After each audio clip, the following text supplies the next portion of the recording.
Vamos a ver aquí los principales elementos para analizar una obra de arte literario. Es importante tener en cuenta que nos basaremos en las preguntas periodísticas para hacerlo más simple, es decir, hablaremos de qué se cuenta, cómo se cuenta, por qué se cuenta y dividiremos los elementos de esa manera. La primera de nuestras preguntas es ¿quién cuenta? Cuando hablamos de quién cuenta, nos referimos a dos personas. Primero el autor, pero el autor nunca cuenta solo. Cuenta él como si fuera un personaje, y a ese personaje le llamamos el narrador. ¿Por qué? Porque el narrador es una forma o una voz del escritor que lo que intenta es tener un punto de vista determinado. Es decir, no puede hablar de la manera que habla el autor porque asume un tono y un estilo determinados. La primera forma de considerar al narrador es cómo se manifiesta en el texto. Y vamos a ver un ejemplo. El primero es si el narrador es implícito, explícito o es un personaje. Entonces veamos este primer ejemplo.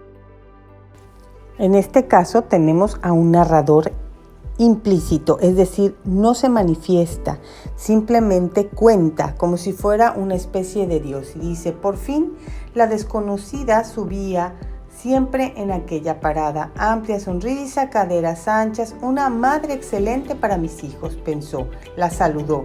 Ella respondió y retomó su lectura. Culta, moderna. Él se puso de mal humor, era muy conservador. ¿Por qué? Respondía a su saludo. Ni siquiera lo conocía, dudó. Ella bajó, se sintió divorciado. ¿Y los niños con quién van a quedarse?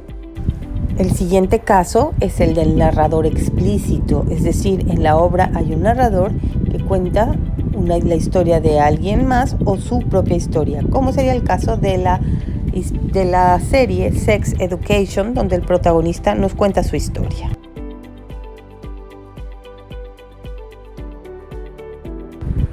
Entonces hemos visto el narrador, si se manifiesta o no se manifiesta.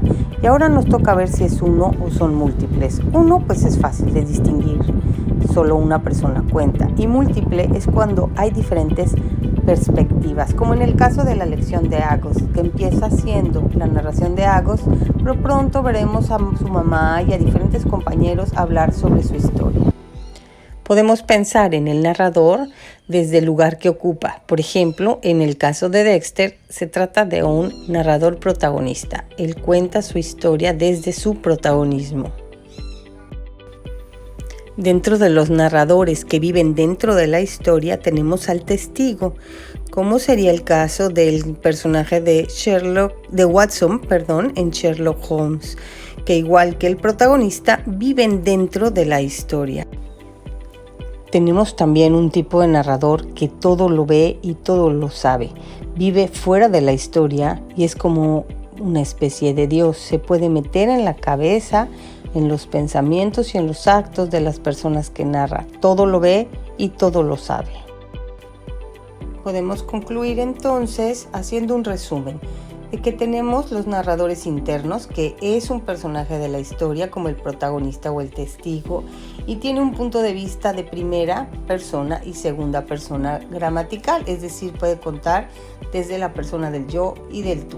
Tenemos entonces al externo. El externo nos habla de un personaje que no está en la historia y que generalmente usa la tercera persona del gramatical, él.